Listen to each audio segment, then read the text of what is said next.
From our Chicago studios, this is the Muslim News on Muslim Network TV. Assalamu alaikum, I'm Samana Siddiqui. CAIR is calling on global media to demand open access to Gaza and interview freed Palestinian prisoners. This and more coming up on today's show, so stay tuned. Israel has announced that it will not abide by the terms of the U.S. brokered ceasefire agreement related to humanitarian aid. It claims that Hamas violated the agreement regarding the release of the bodies of dead Israeli captives. As part of the deal, Hamas released all 20 living Israeli captives held in Gaza on Monday. The bodies of the remaining 28 dead captives are also expected to be handed over as part of the agreement, although the exact timing remains unclear. The International Committee of the Red Cross has acknowledged that it will take time to hand over the remains of Israeli captives in Gaza. Starting tomorrow, Israel will allow only half of the agreed number of 300 trucks to enter Gaza. All of them will belong to the UN and humanitarian NGOs with no private sector involvement. No fuel or gas will be allowed into Gaza except for specific needs related to humanitarian infrastructure. Dr. Mehna, director of Al-Awda hospital, was released Monday after being detained during an Israeli raid on the hospital in northern Gaza. His release came as part of the first phase of the U.S. brokered Gaza ceasefire agreement. Colleagues and medical staff welcomed him back at his hospital in Nusayrat refugee camp. The deal followed Hamas handing over 20 living Israeli prisoners under the truce, which is aimed at ending Israel's 2-year genocide in Gaza. Palestinians freed under the U.S. brokered Gaza ceasefire deal are revealing shocking details of torture, starvation, and medical neglect inside Israeli prisons. Dozens told rights groups that Israeli guards beat them with metal rods, deprived them of food, and denied them medicine for weeks. Some said they were forced to crawl on the floor and drink dirty water from toilets. Sami Jaradat, who was in prison for more than 20 years, said Israeli guards mocked sick inmates and told them to die quietly. Another detainee, Ibrahim al-Shawish, said prisoners were stripped naked, blindfolded, and dragged across shards of glass. Thabit Abu Khatir lost his leg after an untreated infection. Ibrahim al-Houthi from Rafah said he was left with pulmonary fibrosis due to chemical exposure in detention. Others described electric shocks, broken ribs, and being tied for hours in stressed positions. The Palestinian Prisoner Society called these acts systematic torture, urging the UN and the International Criminal Court to launch an immediate investigation. The Council on American Islamic Relations, or CAIR, is urging U.S. and international media outlets to demand unrestricted access to Gaza and to interview freed Palestinian prisoners in the same way they are interviewing Israeli ones. CAIR says many of the 1,700 Palestinian detainees are now speaking out about the torture and abuse they endured in Israeli prisons. The American Muslim Civil Rights Organization warns that ignoring Palestinian suffering would distort global coverage. CAIR has accused Israel of silencing Palestinian families in the West Bank and banning them from speaking to the media. It also says hundreds of journalists have been killed in Gaza and foreign press remain blocked from entering the territory. The United States is heading toward one of the longest government shutdowns in history. Mike Johnson warned on Monday the deadlock could become the third longest ever unless Democrats agree to a funding bill. Speaking on Capitol Hill, Johnson accused Democrats of blocking progress. He said the country is heading toward one of the longest shutdowns in American history unless Democrats drop what he called their partisan demands. Johnson urged them to pass a clean budget to reopen the government and pay federal workers. He said Republicans are ready to negotiate full-year appropriations, but said the party would not negotiate in smoke-filled backrooms or as hostages. The shutdown, which has been in place for almost 2 weeks, has furloughed thousands of federal employees and halted many government services. While essential workers remain on duty without pay, the stalemate is raising uncertainty in the world's largest economy. Both parties are trading blame for the prolonged impasse. Defense Secretary Pete Hegseth mocked top U.S. media outlets with a goodbye emoji after they refused to sign the Pentagon's new press policy. The Associated Press, Reuters, the New York Times, the Washington Post, CNN, NPR, and The Atlantic have rejected the new rules. The media outlets say the rules threaten press freedom and place limits on how journalists report on the military. Hegseth replied to their statements with a simple hand wave emoji on social media. Experts say he has steadily tightened control over media access since taking office. Earlier this year, several outlets were removed from Pentagon press desks and reporters' movements were restricted inside the building. Journalists have until Tuesday to sign the new agreement or lose their credentials. The Pentagon Press Association says the new rules sharply limit access to information about the U.S. military. A Texas mosque has sued the state's funeral regulator, accusing her of anti-Muslim bias after being ordered to halt funeral services. Details after the break, so stay tuned.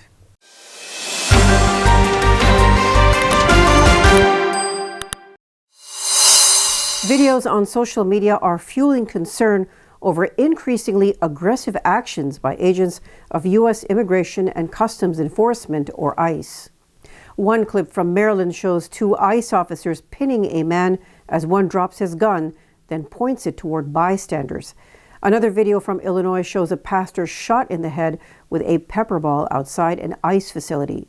Immigrant rights groups and the ACLU have accused agents of excessive force against protesters and detainees. In Chicago, officers have raided homes and shot two civilians in recent weeks. Former Border Chief Gil Kerlikowski told NPR that agents lacked the training to police urban areas and called the force unnecessary. The Department of Homeland Security claims that ICE follows federal use of force policy, but rights groups insist the agency's actions violate the Constitution and are demanding accountability. A mosque in Texas has accused the state's top funeral regulator of religious discrimination. The East Plano Islamic Center, or EPIC, has added Kristen Tips, head of the Texas Funeral Service Commission, to its lawsuit. The suit alleges that her text messages prove anti-Muslim bias during an investigation into the mosque's funeral practices. According to local media, Tips sent anti-Islam graphics and videos to the agency's former director, including photos of a Muslim lawmaker. The lawsuit claims these messages show hostility toward EPIC's faith, arguing the investigation was motivated by religious animosity, not regulation. The dispute began after the commission ordered the mosque to stop funeral services, accusing it of operating without a license. EPIC says the order violates its religious freedom rights under state and federal law. Texas Governor Greg Abbott has defended the probe, saying it was based on a complaint from another provider. The investigation remains ongoing. Hundreds gathered in the city of Timbuktu in the West African nation of Mali to mark the 700th anniversary of the Djingare Ber Mosque. Historical records say the mosque was built in 1325 by Emperor Mansa Musa.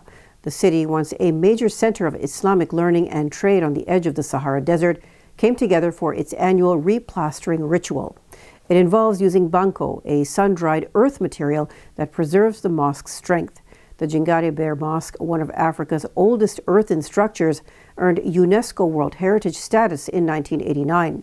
It was placed on the endangered list after armed groups damaged monuments during the 2012 occupation. This year's restoration carried special meaning.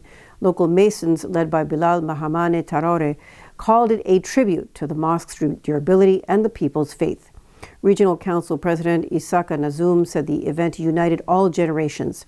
Residents say each handful of earth helps keep their heritage and Timbuktu's spirit alive. In western India's Gujarat state, authorities have demolished nearly 180 shops and small businesses, most of them owned by Muslims. Officials claim the operation in Bahial village near the state capital Gandhinagar was an encroachment removal drive. The demolitions came days after communal clashes during the Hindu festival of Navratri. Rights groups call it collective punishment and accuse the government of targeting Muslims. Residents say they were given less than a day's notice before bulldozers arrived. Many families have lost their only source of income. Legal experts say the action violates India's Supreme Court ruling that bans punitive demolitions without due process. The incident mirrors similar bulldozer drives in other states led by the Hindu nationalist Bharatiya Janata Party, or BJP. Analysts say this is raising fears among India's Muslim minority that they are being singled out and punished collectively after outbreaks of riots. Baroness Shaista Gohir, a crossbench peer, has urged the UK government to adopt a new definition of Islamophobia in full. A crossbench peer is a member of Britain's House of Lords who sits independently and is not aligned with any political party. Goher was one of 5 experts on a committee which drafted the proposal. She warns that rejecting it would send a message that Muslims don't matter. She said the independent group faced media attacks and political pressure aimed at discouraging ministers from acting. Goher stressed the proposal does not restrict free speech. The group was set up earlier this year by then Deputy Prime Minister Angela Rayner after anti-Muslim hate crimes surged in 2024. Official data show a 19% rise in such incidents across England and Wales, excluding London. Goher has urged ministers to adopt one unified, consistent definition nationwide. The 11th World Halal Summit and Halal Expo 2025 will be held at the Istanbul Expo Center November 26th to 29th in Turkey. The event is expected to attract more than 50,000 visitors from more than 110 countries. This year's highlight is the private label cosmetics and hygiene area. It will bring together manufacturers and companies looking to launch private label products in the global halal market. Organizers say it will create new trade opportunities and connect professionals from across continents. The expo is organized on the auspices of Turkey's presidency in cooperation with the Organization of Islamic Cooperation's Standards and Metrology Institute for Islamic Countries. Heart disease and stroke have returned as the world's biggest killers, overtaking COVID-19, according to a new study published in the British medical journal The Lancet. Researchers say by 2023, heart disease, stroke, and chronic obstructive pulmonary disease were again the top causes of death. COVID-19, which was the leading cause in 2021, dropped to 20th place in just 2 years. The study found that deaths from infectious diseases such as measles and tuberculosis have fallen, while chronic illnesses such as diabetes, Alzheimer's, and drug use disorders are on the rise. It also noted that young adults in North America face growing deaths from suicide, overdoses, and alcohol-related diseases. Global life expectancy climbed to 63 years in 2023, with women living longer than men. Researchers are urging stronger, more resilient health systems to handle aging populations and shifting disease patterns worldwide. That's all from our Chicago studios tonight. Thank you for watching Muslim News. We are a community channel dedicated to bringing you stories you can trust. Please like, share, and subscribe to our content. You can also comment to let us know what you think of our coverage. Please donate now by visiting muslimnetwork.tv/donate. For more content, keep watching Muslim Network TV. Salam.